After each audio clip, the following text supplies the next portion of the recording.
जय श्री राम। मेरी आज की वीडियो ये नेताओं के लिए है। देखिए, हमारे देश के जो नेता हैं, बड़े बड़े नेता, मैं वैसे किसी का नाम तो नहीं जानती कौन कौन नेता है अपने देश में, लेकिन मैं इतना कहना चाहती हूँ कि भाई जो हमारी सरकार है, ये हमारे योगी जी हैं, इन्होंने आज तक जो भी किया है मेरी नज़रों में तो बिल्कुल सही किया है। आगे भैया हर किसी की समझ है, कोई अच्छा कहता है, कोई बुरा कहता है। लोगों का मुँह है, जो जैसा चाहे वो कह सकता है, पूरा आज़ाद है वो। तो मेरा कहने का मकसद यही है कि आप मुझे एक बात बताइए भाई। देखिए, कल मेरे गांव में जो गाय ख़त्म हुई थी और एक गाय अभी भी एक डैर के पास पड़ी हुई है, उसके पैर में चोट लगी हुई है और यहाँ पर कोई देख रेख के लिए नहीं है। और मैंने सुना है कि बहुत सारी गौशाला बनवा दी हैं। तो भाई मैं ये पूछती हूँ, जो सरकार ने अपने नीचे जो ये नेताजी बैठा रखे हैं, जो बड़े बड़े नेता होते हैं, उनके हाथों में होता बताइए कुछ काम। तो ये जो गौशाला खुलवा रखी हैं, तो ये जो गांव-गांव में गाय घूम रही हैं, जिनकी बेकदरी हो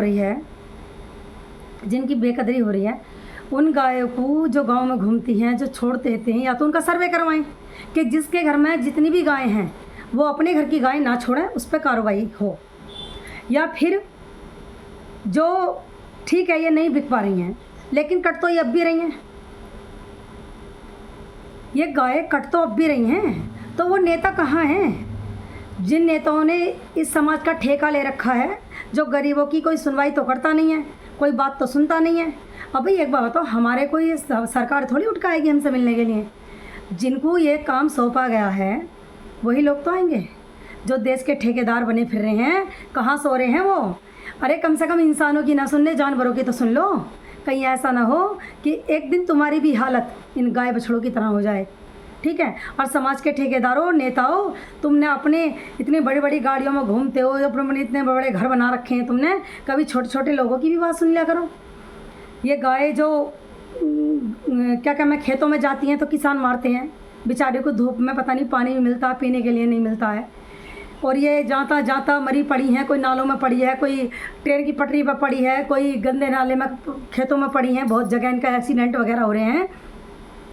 तो मैं ये चाहती हूँ कि या तो कोई भी किसान इन्हें छोड़े ना, और जब अगर इन्हें छोड़ भी रहे हो तो भैया उस पर कार्रवाई करो, इसका सर्वे करवाओ, किसके घर में कितनी गाय है, हर महीने इसका सर्वे करवाइए। हर गांव में एक इंसान को ऐसा रखिए जिसे ये पता रहे कि फलाने के घर में इतनी गाय हैं।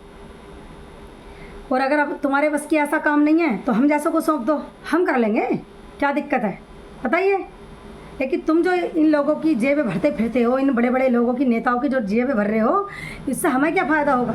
हमारे बारे में भी तो कुछ सोचो ना, हमारे भी तो बालक बच्चे हैं, काम तो हम भी सब कुछ करना जानते हैं, ऐसी बात नहीं है। और औरत आदमी से अच्छा काम करती है, ठीक है। लेकिन मैं ये सोच रही हूँ, ये सोचती हूँ मैं कि आज तक इस समाज को इन नेताओं ने दिया क्या है, नेताओं ने करा क्या है समाज के लिए?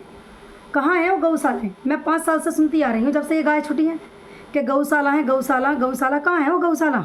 भाई मुझे तो आज तक कोई दिखाई नहीं दी। मेरे गांव से तो एक भी गाय आज तक नहीं गई है, ये काट काट के खाई जा रही हैं। ये बताओ, मैंने खुद अपने गांव से ट्रक निकलते हुए देखे हैं, लेकिन मैं क्यों चक्कर में पढ़ूँ भाई अकेली? क्यों पढ़ूँ मैं चक्कर में अकेली? हैं, मैंने ऐसे ऐसे लोग भी देखे हैं जो पुलिस वाले आगे खड़े और पैसे ले लेकर गायों को आगे निकाला उन्होंने। लेकिन मैं क्यों कहूँ भाई, बोलो क्यों कहूँ मैं? देखो जी, हमारा समाज तो ये सुधरने वाला है नहीं।